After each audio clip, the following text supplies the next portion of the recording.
அனைவருக்கும் வணக்கம். நாளைக்கு சட்டமன்ற கூட்டத்தொடரில் பட்ஜெட் தாக்கல் பண்ண இருக்கிற சூழல்ல இன்றைக்கு உதயநிதி ஸ்டாலின் அவர்களினுடைய வீடு புகுந்து காவல்துறை அவரை கைது பண்ணியிருக்கிறாங்க. ஒரு 10 நிமிஷம் வெயிட் பண்ணுங்க, அவர் வந்து காலை கடன்களை முடிச்சுட்டு வந்துடட்டும்னு சொன்ன போது கூட கிருத்திகா உதயநிதியும் முன்னாள் அமைச்சர் மா சுப்பிரமணியன் சொல்றாங்க, முடியாது முடியாது, சட்டம் வந்து தங்களுடைய கடமையை செய்ய விடுங்க அப்படின்னு சொல்லி அவசர அவசரமா அவரை கைது பண்ணி சென்னையில இருந்து தஞ்சாவூருக்கு வந்து வாகனத்துல இன்னைக்கு கொண்டு போயிருக்கிறாங்க. ஸோ இந்த அளவிற்கு உதயநிதி ஸ்டாலின் அவர்களை அதிரடியாக கைது பண்ணுவாங்கன்ட்டு நானும் எதிர்பார்த்தேன். ஆனா எந்த வழக்குலனா, கடந்த திமுக ஆட்சியில 1000 கோடி ரூபாய் டாஸ்மாக் ஊழல் அப்படின்ற வழக்குலையும் உதயநிதியோட பேர் அடிபட்டுச்சு. ஏன்னா ரத்தீஷ் என்றவர் உதயநிதிக்கு ரொம்ப நெருக்கம். ஸோ அப்போ அவர் மூலமா உதயநிதியை நெருங்குவாங்கன்னு நினைச்சோம். அது நடந்துச்சான்னு பார்த்தீங்கன்னா இல்லை. கடந்த ஆட்சியில் பல்வேறு துறைகளில் பார்ட்டி ஃபண்ட் அப்படிங்கிற ஒன்று கலெக்ட் பண்ணாங்கன்னு சொல்லி முதலமைச்சர் விஜய் அவர்களே குற்றச்சாட்டுக்கெல்லாம் சட்டமன்றத்திலே வச்சார். சரி, இப்போ அந்த மாதிரி ஒரு வழக்கில் வந்து உதயநிதி லாக் பண்ணியிருப்பாங்களா அப்படின்னு பார்த்தா அதுவும் எதுவுமே இல்லை. மாறாக நேற்றைய தினம் தஞ்சாவூர்ல காவிரி நதிநீர் மீட்பு மற்றும் அந்த மேகதாதுல வந்து அணை கட்டக்கூடாது அப்படிங்கிற கோரிக்கைகளை முன் வச்சு ஒரு போராட்டத்தை உதயநிதி ஸ்டாலின் அவர்கள் நடத்துறாரு. அதுல வந்து நடிகை திரிஷா அவர்கள் குறித்து ஆபாசமா பேசிட்டாரு அப்படின்ட்டு ஒரு வழக்கு தஞ்சாவூரை சார்ந்த தாவேகா பொறுப்பாளர் ஒருத்தர் போடுறாங்க. அந்த வழக்கு கையில் எடுத்துட்டு அதிரடியா வந்து தஞ்சாவூர்ல இருந்து போலீஸ் விரைந்து வந்து உதயநிதியை கைது பண்ணி விசாரிக்கிறதுக்கு கூட்டு போயிருக்காங்க. சரி, அப்படி என்னென்ன வழக்குகள்லாம் போட்டாங்கன்ட்டு இருக்கு இல்லையா? ஒரு நடிகையை வந்து ஆபாசமா பேசுறது சரியா அப்படின்னு கேட்டீங்கன்னா கண்டிப்பா தப்பு, அருவருக்கத்தக்க ஒன்று. அதையும் ஒரு எதிர்க்கட்சி தலைவர் ஒரு பொதுக்கூட்ட மேடையில ஒரு போராட்ட மேடையில இதெல்லாம் பேசுறது அப்படிங்கிறது ஏற்றுக்கொள்ள முடியாத ஒன்று. அதை நம்ம வந்து கேவலமா பாக்குறோம், அருவருப்பா பாக்குறோம். ஒரு பக்கம் வச்சுக்கோங்க அது. ஆனா இவர்கள் அந்த வழக்குல வந்து தாக்கல் பண்ணிருக்கக்கூடிய குற்றச்சாட்டுகள்லாம் இருக்கு இல்லையா? என்னன்னு பாத்தீங்கன்னா, பொது மக்களுக்கு குந்தகம் விளைவிக்கிறாரு, கலவரத்தை ஏற்படுத்துறாரு, இன்னும் சொல்ல போனா பெண்களை வந்து துன்புறுத்திட்டாரு அப்படி இப்படின்னு எக்கச்சக்கமான வழக்குகள். ஏன்னா இந்தந்த வழக்குகள்லாம் பதிவு பண்ணாதான் மொத்தம் 9 பிரிவுகள்ல வழக்கு. யாரோ வந்து ஆபாசமா பேசிட்டாங்க, அவதூறா பேசிட்டாங்கன்ற வழக்கு கிடையாது. இந்த கலவரம் தூண்டுறதுல இருந்து பாத்தீங்கன்னா கூட்டமா சேர்ந்து சதி பண்ணிட்டாங்க, கூட்டு சதி பண்ணிட்டாங்க அப்படிங்கிற மாதிரி மொத்தம் 9 பிரிவுகள்ல வழக்கு போட்டிருக்காங்க. இந்த 9 பிரிவுகளில் போடப்பட்ட வழக்குகளுக்கும் முகாந்திரம் இருக்கா அப்படின்னு பாத்தீங்கன்னா கிடையாது.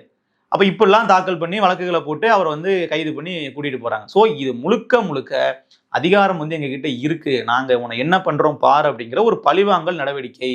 உதயநிதி ஸ்டாலின் மேல விஜய் அவர்களுக்கு ஒரு வெஞ்சன்ஸ் இருக்கான். அதை வந்து தீர்த்துக்கிறதுக்கு இது வழி அப்படின்னு அவங்க நினைக்கிறது ரொம்ப தவறான விஷயம். அதான் நம்ம சொல்ல வரோம். உதயநிதி ஸ்டாலினை கைதை வந்து கொண்டாடுறது எல்லாருக்கும் விருப்பமான விஷயம் தான். சொல்லப்போனா நம்மளே வந்து தொடர்ச்சியா உதயநிதி ஸ்டாலின், செந்தில் பாலாஜி, KN நேரு இவர்கள்லாம் எப்போது சிறை செல்வார்கள்னு நம்ம காத்துக்கிட்டு தான் இருக்கோம். ஆனா அது எந்த மாதிரியான வழக்குகள் நீங்க அவர்களை வந்து கைது பண்ணணும்? சட்டப்படி நேர்மையா பண்ணணும் இல்லையா? இது வந்து ஒரு மிரட்டல் தோணி. எங்களுக்கு எதிராக நீங்க ஏதாச்சும் பேசுனீங்க அப்படின்னா எப்படா வாய்ப்பு கிடைக்குதுன்னு பார்த்து நாங்க உங்களை தூக்கி உள்ள வச்சிருவோம் அப்படிங்கிற மாதிரி. இதை நல்லா பாருங்க, ஒரு எதிர்க்கட்சி தலைவருக்கு இந்த நிலைமை. சட்டமன்றத்துல நாளைக்கு வந்து பட்ஜெட் கூட்டத்தொடர்ல ஒரு ஜனநாயக முறைப்படி அது நடக்கணும் அப்படின்னா எதிர்க்கட்சிகள் இங்க இருக்கணும், அவர்கள் கேள்வி கேட்கணும், அதெல்லாம் பத்தி கவலை கிடையாது, நாங்க உடனே தூக்குவோம் அப்படிங்கிற மாதிரி வந்து நிக்கிறாங்க.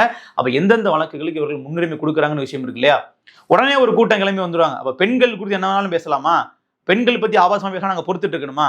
இந்த மாதிரி பொதுமக்களை மேனிப்புலேட் பண்ற கருத்துக்களை தூக்கிட்டு வராதீங்க.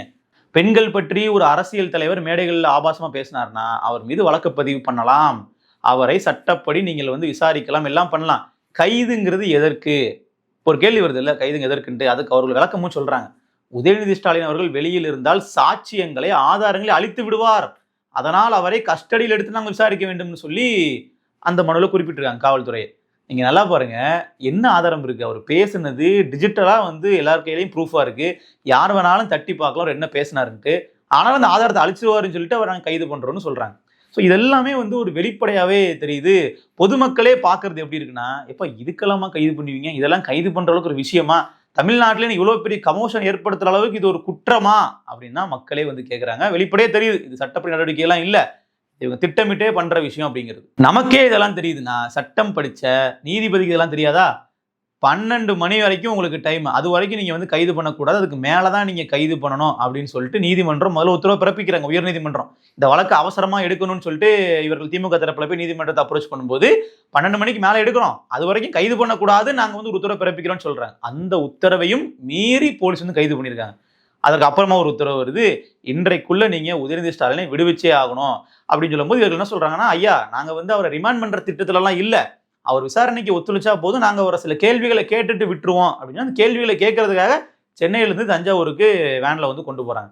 நேத்து வரைக்கும் இந்த பிரச்சனையில உதயநிதி ஸ்டாலின் பேசின விஷயங்கள் வந்து அப்படியே சமூக வலைதளங்கள்ல ட்ரெண்ட் ஆச்சு. அவர் வந்து காவிரியில தண்ணி வராது பிரச்சனை இல்ல, அவருக்கு அங்க மட்டும் தண்ணி வந்தா போதும் அப்படிங்கிற மாதிரிலாம் அந்த நடிகையை குறிப்பிட்டு அவர் குறிப்பிட்டு பேசல. எதிரில் உட்கார்ந்தவங்க வந்து அந்த பேரை சொன்னாங்க. அவரும் ஒரு இரட்டை அர்த்தத்துல ஆபாசமான முறையில தான் தன்னோட கருத்தை பதிவு பண்ணார். அதுல வந்து மாற்று கருத்தே இல்லை. அது கண்டிக்கத்தக்கது, அருவருக்கத்தக்கது. நேத்தே எல்லாரும் கண்டிச்சுக்கிட்டு இருந்தாங்க. அப்போ திமுகவில் உள்ளவங்க முட்டு கொடுக்கும்போது கூட இதற்கெல்லாம் பெண்கள் வந்து இப்படி முட்டு கொடுக்காதீங்க, இதெல்லாம் தப்பான விஷயங்கள் மாதிரி எல்லாரும் பேசிக்கிட்டு இருந்தாங்க. வெளியே இருந்து பார்க்கக்கூடிய பொதுமக்கள் தரப்புலையுமே பார்த்தீங்கன்னா ஒரு எதிர்க்கட்சி தலைவர் பேசுற பேச்சா இது. சொல்லப்போனா இந்தியா டுடே வரைக்கும் உதயநிதி ஸ்டாலினுக்கு கண்டனங்கள் தான் வந்து வலுத்தது. இப்படிலாம் பேசக்கூடாது, உதயநிதி ஸ்டாலின் அவர்கள் வருந்தனும், மன்னிப்பு கேட்கணும், உங்க ஸ்டேட்மெண்ட் நீங்க வந்து வித்ட்ரா பண்ணுங்க அப்படிங்கிற மாதிரி தான் அவருக்கு எதிராக தான் வந்து எல்லாரும் பேசிக்கிட்டு இருந்தாங்க. ஆனா இன்னைக்கு தாவேக அரசு இப்படி ஒரு விஷயத்த வந்து பண்ணி எப்படின்னு பார்த்தீங்கன்னா உடனே அவர் வந்து கைது பண்ணி இப்படி கொண்டு போயிட்டு எல்லாரையுமே வந்து இப்போ உதயநிதி ஸ்டாலினோட கைது தவறு அப்படின்னு சொல்லி பேச வைக்கிறாங்க. இங்க யாருக்குமே விருப்பம் இல்லை உதயநிதி ஸ்டாலினை வந்து கைது பண்ணக்கூடாது, அவரை நீங்க வந்து சிறைப்படுத்தக்கூடாதுன்னு. ஆனா எதன் அடிப்படையில் நீங்க பண்றீங்கன்னு ஒன்று இருக்குல்ல. நடிகை திரிஷா அவர்கள் குறித்து ஆபாசமா பேசிவிட்டார் அப்படிங்கிற ஒரு கருத்தை எடுத்துக்கிட்டு பெண்களுக்கு எதிராக இவர் வந்து ஆபாசமா பேசிட்டாரு, பெண்களை துன்புறுத்திட்டாருன்னு பேசுறதெல்லாம் சரியானது இல்லை. இது வந்து கைதுங்கிறது தேவையில்லாத ஒன்று. தொடர்ச்சியா தாவேக அரசு ஆட்சிக்கு வந்ததுக்கு பின்னாடி பண்ணக்கூடிய விஷயம் அப்படிங்கிறது பேசுற கருத்துக்களுக்கெல்லாம் அப்படி கைது கைது கைதுன்னு பண்றது. என்ன விஷயம்னா இப்போ ஒரு அரசு வந்து கைது பண்றாங்கன்னா மக்கள் வந்து எதிர்த்து கேள்வி கேட்பாங்க, ஏங்க இதெல்லாம் பண்றது தப்புங்க, இப்பெல்லாம் பண்ணாதீங்க அப்படிங்கும்போது மக்கள் தளத்துல இருந்து அவர்கள் ஆதரவு குறையும். அப்ப அதற்கு என்ன பண்ணிப்பாங்கன்னா பயந்துட்டு கைதெல்லாம் பண்ணாதீங்க, மக்கள்கிட்ட ஒரு பெரிய பிரச்சனையாகவும் நினைப்பாங்க. ஆனா தாவேக அரசுக்கு என்ன ஒரு எண்ணம் அப்படின்னா நம்ம கைது பண்ணாலும் நம்மளை ஆதரிச்சு பேசுறதுக்கு ஒரு பெரிய கூட்டம் இருக்கு, நம்ம என்ன பண்ணாலும் முட்டு கொடுக்கறதுக்கு நமக்கு முழு நேரமா ஆதரிக்கக்கூடிய ரசிகர்கள் இருக்காங்க, அப்புறம் நமக்கு என்னதான் பிரச்சனை நம்ம என்னன்னாலும் பண்ணிக்கலாம் அப்படிங்கிற ஒரு எண்ணம் இருக்கு. ரொம்ப ரொம்ப தவறான ஒன்று. அது அழிவு பாதைக்கு இட்டு சொல்லக்கூடிய ஒரு சிந்தனை. அதை வந்து பண்ணவே கூடாது. எதா இருந்தாலும் சட்டப்படி பண்ணிட்டு போங்க. நீங்க போட்டுக்கிற செக்ஷன்லாம் முதல்ல பொருந்துமா? கலவரத்தை உண்டு பண்றது, கூட்டமா சேர்ந்து சதி பண்றது, இதெல்லாம் வந்து பொருந்துமா? நீதிபதி வந்து போன உடனே அதை எடுத்து பார்த்துட்டு எல்லாத்தையும் வெட்டி இதெல்லாம் செல்லா தூக்கிட்டு போங்க தூக்கி போட்டுருவாங்க. அவர்களுக்கு அது நல்லாவே தெரியும். சட்டம் தெரியாதவங்க கிடையாது ஆளும் தரப்பினர். ஆனாலும் ஏன் பண்றாங்க? ஒரு நாள் உன்னை அலைய வைக்கிறேன், ஒரு நாள் நான் யாருன்னு காட்டுறேன், என் பவரை காட்டுறேன்னு பண்ற விஷயம். இது முழுக்க முழுக்க ஒரு தவறான ஒரு பாணி. எதிரியாவே இருந்தா கூட நேர்மையான முறையில எதிர்த்து அவங்கள ஜெயிக்கணும் அப்படிங்கிறதா நம்ம சொல்ற விஷயம். அப்புறம் இந்த மக்களை வந்து ஈஸியா ஏமாத்திரலாம்னு சொல்றோம் இல்லையா, அதுக்கு வந்து இது ஒரு சிறந்த எடுத்துக்காட்டு. என்னன்னா உதயநிதி ஸ்டாலினை ஏங்க கைது பண்ணாங்க அப்படின்னா பெண்களை பத்தி பேசினா சும்மா இருப்பாங்களா?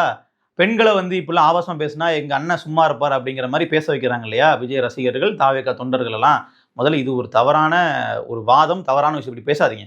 ஏன்னா சமீபத்தில் வந்து கன்னியாகுமரியை சார்ந்த சபரிவர்மன் அப்படிங்கிற ஒரு நபர் வந்து காவல்துறையால் அடித்து கொலை செய்யப்படுகிறார். காவல் நிலைய சிறைக்குள்ளே வச்சே இல்லையா. அதில் பல காவலர்களை வந்து கைதும் பண்றாங்க. இப்போ இந்த வழக்குல அவர் மேல ஒரு முகாந்திரம் என்ன?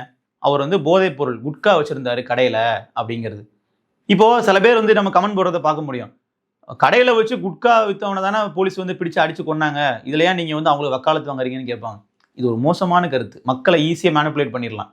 அப்போ அந்த இடத்துல காவல்துறை வந்து ஒரு விதிமீறல் பண்றாங்க, காவல்துறை வந்து அடிக்கிறதுக்கோ எந்த உரிமையும் கிடையாது. ஆனால் அவர்கள் அடிக்கிறாங்க அப்படிங்கிறத கேள்வி கேட்கறதுக்கு இங்க ஆள் கிடையாது. தப்பு பண்ணதுனால தான் அடிச்சாங்க. தப்பு பண்ண அடிக்கிறதுக்கு நீங்க யாரையா? சட்டத்தில் அதுக்கு இடம் இருக்கா? இல்லை. சட்டப்படி செயலாற்றுங்க அப்படிங்கிற கருத்தை பேச வேண்டிய தேவை இருக்கு. அதனால தான் நாம வந்து விசாரணை மரணத்தை கண்டிக்கிறோம். அதே வந்து ஒரு நீதிபதி வந்து தூக்கு தண்டனை கொடுத்தாரா நம்ம கண்டிக்க போறது இல்லை. ஸோ சட்டப்படி நடக்கிறதுக்கும் சட்டத்தை கையில் எடுத்துட்டு பண்றதுக்கு வித்தியாசங்கள் இருக்கு. அதே மாதிரி தான் வந்து பார்த்தீங்கன்னா என்கவுண்டர் பண்றது. இப்போ போலீஸ் வந்து ஒருத்தவங்க என்கவுண்டர் பண்ணிட்டாங்க அப்படின்னா மக்கள் கண்டனம் தெரிவிக்கணும், அதை எதிர்த்து பேசணும். ஏன்னா என்கவுண்டர் அப்படிங்கிறது எந்த மாதிரியான இடங்கள்ல பண்ணுவாங்க? உண்மையிலேயே ஒரு கை தப்பிச்சு போகும்போது, உண்மையிலேயே வந்து பார்த்தீங்கன்னா அசாதாரணமான சூழல் ஏற்படும் போது பண்ணுவாங்க. ஆனா போலீஸ் தரப்புல இருந்து கொடுக்கக்கூடிய விளக்கங்கள்லாம் அப்படியா இருக்கும். எங்க கூடவே வந்தாரு, திடீர்னு ஆயுதங்கள் எடுத்து எங்களை தாக்க முற்பட்டாரு, அதுல ஒரு போலீஸ்க்கு அடிபட்டுருச்சு, நாங்க தற்காத்துக் கொள்றதுக்காக சுட்டோம் அப்படிம்பாங்க.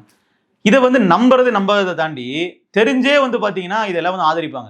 சும்மா இருப்பாங்களா? போலீஸ் சும்மா விட்டுருவாங்களா? இவங்களுக்குலாம் இப்படித்தான் ஆகணும், இப்படித்தான் பண்ணணும்னு சொல்லி அது என்கவுண்டரை கொண்டாடுவாங்க.